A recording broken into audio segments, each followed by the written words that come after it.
हर खबर के पीछे एक सच थी। एक क्राइम बिजनेस अड्डेसर से फैक्ट क्रैक करें और सब्सक्राइब करें।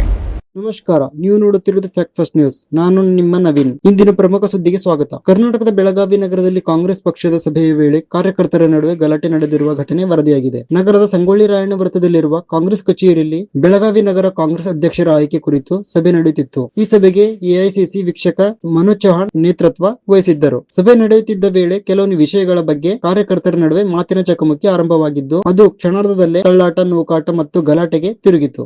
ಘಟನೆಯಿಂದ ಸಭೆಯಲ್ಲಿ ಕೆಲ ಕಾಲ ಉದ್ವಿಗ್ನ ವಾತಾವರಣ ನಿರ್ಮಾಣವಾಯಿತು. ಸ್ಥಳದಲ್ಲಿದ್ದ ಹಿರಿಯ ನಾಯಕರು ಹಾಗೂ ಪಕ್ಷದ ಮುಖಂಡರು ಮಧ್ಯಪ್ರವೇಶಿಸಿ ಪರಿಸ್ಥಿತಿಯನ್ನು ನಿಯಂತ್ರಿಸಲು ಪ್ರಯತ್ನಿಸಿದ್ದರು. ನಂತರ ಸಭೆಯನ್ನು ಮುಂದುವರಿಸಲು ಕ್ರಮ ಕೈಗೊಳ್ಳಲಾಯಿತು. ಸದ್ಯ ಈ ಘಟನೆಯಲ್ಲಿ ಯಾರಿಗೂ ಗಾಯಗಳಾಗಿರುವ ಬಗ್ಗೆ ಅಧಿಕೃತ ಮಾಹಿತಿ ಲಭ್ಯವಿಲ್ಲ. ಗಲಾಟೆಗೆ ಕಾರಣವೇನು ಎಂಬುದರ ಬಗ್ಗೆ ಹೆಚ್ಚಿನ ಮಾಹಿತಿ ನಿರೀಕ್ಷಿಸಲಾಗುತ್ತಿದೆ. ಈ ಘಟನೆ ಪಕ್ಷದ ಆಂತರಿಕ ಭಿನ್ನಾಭಿಪ್ರಾಯಗಳ ಬಗ್ಗೆ ಚರ್ಚೆಗೆ ಕಾರಣವಾಗಿದ್ದು, ರಾಜಕೀಯ ವಲಯದಲ್ಲಿ ಸಾಕಷ್ಟು ಗಮನ ಸೆಳೆದಿದೆ. ಇಂತಹ ತಾಜಾ ಮತ್ತು ವಿಶ್ವಾಸಾರ್ಹ ಸುದ್ದಿಗಳಿಗಾಗಿ ನಮ್ಮ fact first news YouTube channel ಅನ್ನು ಲೈಕ್ ಮಾಡಿ, ಶೇರ್ ಮಾಡಿ ಹಾಗೂ ಸಬ್ಸ್ಕ್ರೈಬ್ ಮಾಡೋದನ್ನು ಮರಿಬೇಡಿ. ಮುಂದಿನ ಬ್ರೇಕಿಂಗ್ ನ್ಯೂಸ್ ನಲ್ಲಿ ಮತ್ತೆ ಭೇಟಿಯಾಗೋಣ. ಧನ್ಯವಾದಗಳು.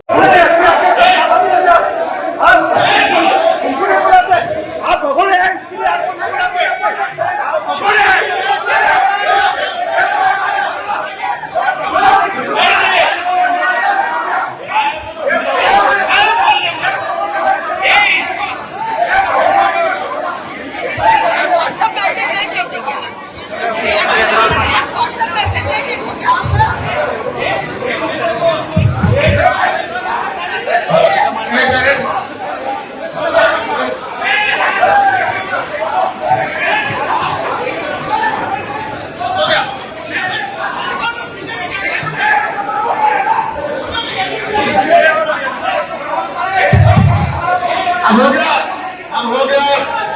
अब जनरल मीटिंग खत्म हो गई। अब 1-to-1 मीटिंग में 1-to-1 मीटिंग शुरू हो गई। आज जनरल मीटिंग खत्म हो गई।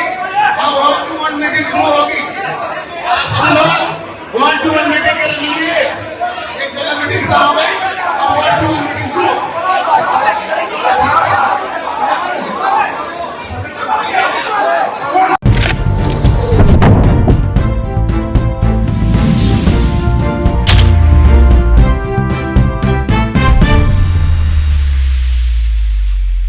हर खबर के पीछे एक सच थी। एक क्राइम बिजनेस अड्डेसर से फैक्ट क्रैक करें और सब्सक्राइब करें।